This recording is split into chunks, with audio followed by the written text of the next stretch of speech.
Welcome back, my fellow Jeeper gang, to Let's Build a Willys Jeep. I'm gonna give you a quick video today on how to install the crankshaft pulley on the timing cover here. There are only two components to this installation. There is the double groove crankshaft pulley here, which we're gonna use in our application, but you also can get a single groove if you're not running a PTO system.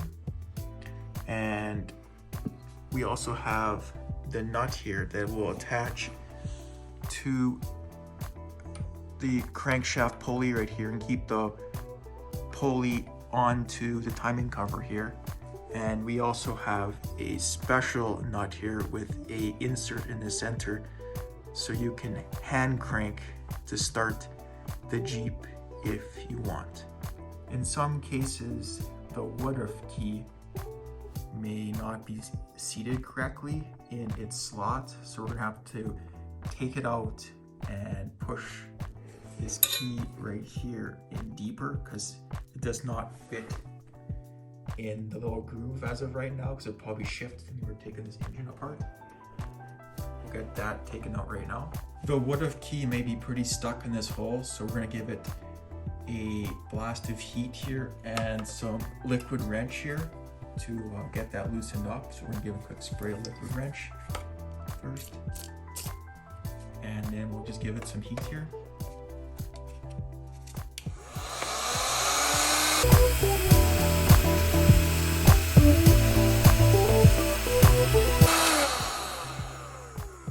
That'll probably be enough to loosen up. Just use a flathead screwdriver here and we'll just pry it up.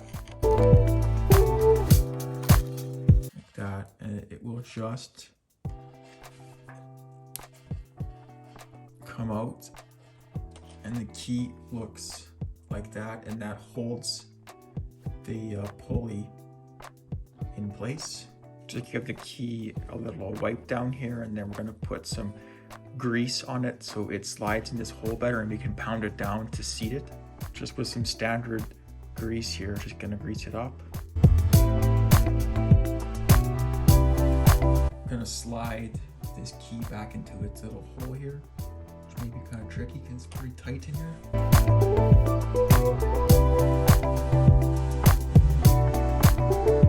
Okay, so the key is sort of set here, and now we're gonna have to just pound it down to make sure this seats down further down in this hole so we can put the pulley on. So with a flathead screwdriver here and a hammer, we're just gonna smash it down so it seats further down.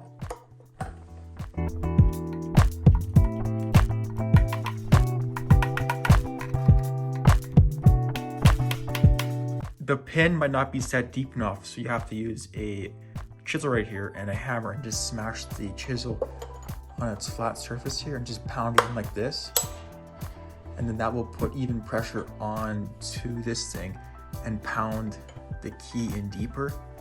In our application, we had to do that because this key just wouldn't go down with the screwdriver.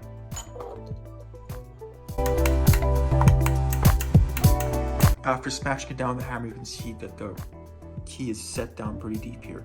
And now the pulley should just slide right on. So we're gonna do a quick check with this pulley here. Just gonna slide it on to make sure everything fits. Yeah. And the nut will go on right here. First thing you're gonna do is just get some grease and just get some grease in there just so it slides on better. And then we'll put a little bit of grease around the outside here where it's gonna ride against this timing cover just so it slides better and it won't make as much grinding noises and just work better in general. There you go, with a nice light coating of grease on the inside and along this outside right here. It'll just slide on like that now. I'm gonna put some grease along this edge as well, just so grease on all these components.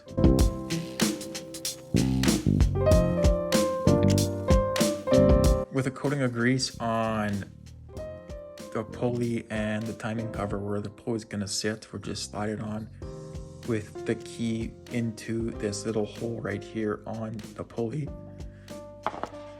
Wiggle it around until you find it. Push it on.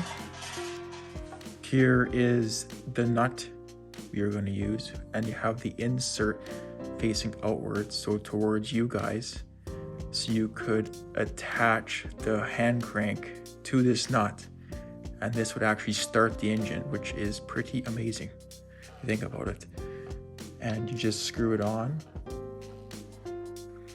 We'll get a big wrench here, and you just tighten this nut until it's hand tight and no torquing is required.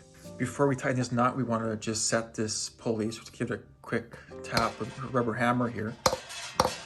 And then with a 1 3/8" socket here and a 1/2 inch drive, tighten this big nut down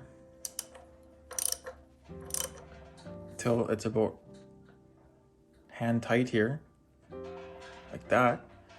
And the pulley has been properly set to the crankshaft and to the timing cover. Now in this first groove, we will put in the fan belt, which will attach to the water pump here. And then it will go to the alternator, which will be attached to this hole, which I have modified to work with a modern alternator, and I'll show you guys how I install that in a later video. Thanks for watching Let's Build a Willys Jeep, and make sure to subscribe.